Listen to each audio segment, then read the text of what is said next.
Welcome to The Edge. Our guest tonight is Dr. Kenneth Edelin, the writer, author of Broken Justice, his personal tale of woe and delight at times, I'm sure, about his experience with the abortion issue and when the laws changed and so forth. But before we get into the issue and issues that are involved with Dr. Edelin's travail and success, I might add, I'd like Dr. Edelin to give his own bio because it's too much for me to read. Well, thank you very much, and thanks for having me on your show. It's a great privilege and honor. I was born in Washington, D.C., 69 years ago, in fact. Went to elementary school there and found my way to the Berkshire Mountains in Massachusetts for high school. From there, I went to Columbia College in New York City for my undergraduate work. After teaching for a couple of years, I then went off to medical school at Meharry Medical College in Nashville, Tennessee.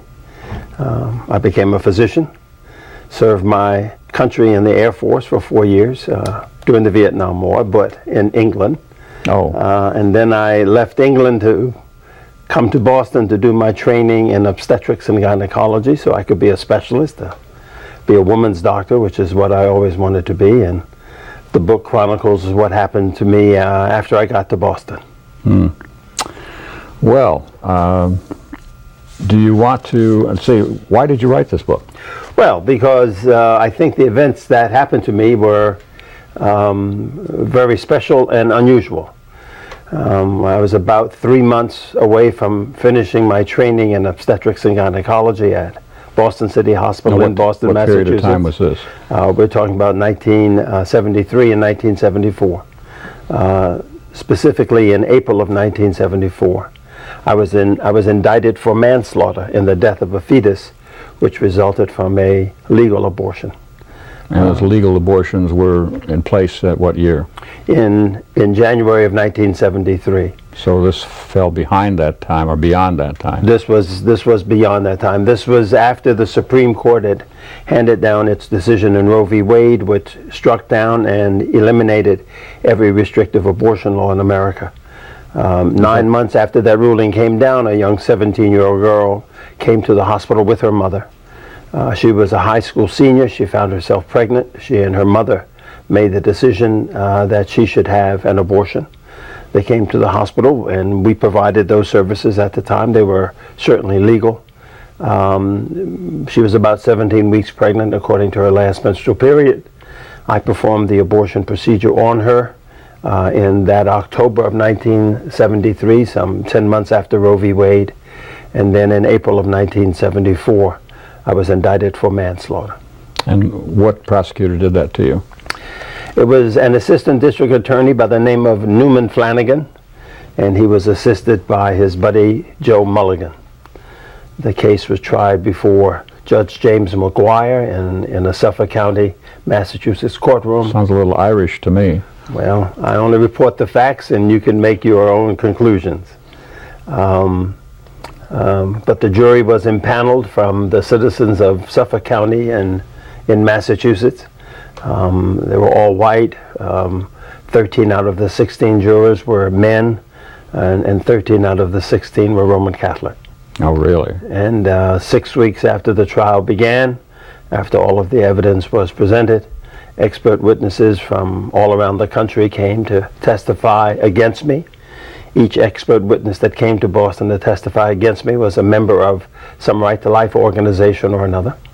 The district attorney himself, Newman Flanagan, was a member of the Knights of Columbus and headed up their Right to Life committee. So this was a prosecutor who had his own personal agenda, who had his own personal philosophy, that he was trying to impose on the rest of the women of Boston and Massachusetts, and I would say the country. This was not an accident that I was indicted after Roe v. Wade was handed down. They were looking for a case, they being, you know, the Right to Life folk. They were looking for a case and they tried. And the prosecutor would carry it forward. That's right. They tried to prosecute some doctors and nurses in Indiana and Pittsburgh. Nothing ever happened, nothing ever came of that. But in Boston, they were able to move forward with their case, my case, their theory of the case, And this was seen by everybody as an end run around Roe v. Wade. I recall a situation in Spain where doctors and nurses and some of the women who had abortions were brought before a court there. And in that situation, they were all going to be found guilty. No victim out of the woman at all. And that the situation would be, if they were found guilty, it was a murder charge was going to be found against them. Right. But I think in that situation, the prosecutor, and I can't remember the city, may have been Madrid or somewhere in that vicinity, but in any case, the idea was to bring the maximum charge to illustrate to the public how far this could go. And in a way, the prosecutor was doing the world a favor. Do you recall that? No, I don't know that case, but clearly in the situation that involved me back in 1973 and 1974, it was an attempt by those who were opposed to Roe v. Wade to circumvent it and intimidate physicians. I mean, imagine being told after performing a perfectly legal operation that I had broken the law and was guilty of manslaughter. But the strategy was to intimidate physicians, and it worked. After I was indicted, throughout the country, hospitals stopped performing abortions. Private practitioners began to lower the age that they would perform abortions at. Hospitals stopped letting interns and residents perform abortions in their training programs. At the time I was indicted, I was 3 months away from finishing my residency training program and going out into private practice. But the indictment stopped that. I faced 20 years in jail. I faced loss of my medical license to practice medicine. They suspended me from my residency training program, but there was such an outcry from the city of Boston, from the hospital, from nurses and my patients, other interns and residents, other physicians, that they in fact reinstated me into my residency training program after a week's suspension. So I was at least allowed to finish my training and became a board-certified obstetrician gynecologist, but still faced the possibility of 20 years in jail. How long did your prosecution last? I mean, beyond when they found you guilty. Well, we went to trial in January of 1975, and as I stated, the trial lasted for 6 weeks. The jury was sequestered for that period of time, meaning locked up in a hotel, being taken care of by the court officers that they referred to as their handlers. And they were told that they couldn't watch television about the trial or read newspaper accounts of the trial or listen to the radio. They were really kept isolated. And I think that was also part of the district attorney's strategy, because the overwhelming sentiment within the city of Boston and in all of the media was sympathy to me and my cause, because I think everybody recognized what the prosecution was doing, that this was an unwarranted and unwarranted prosecution.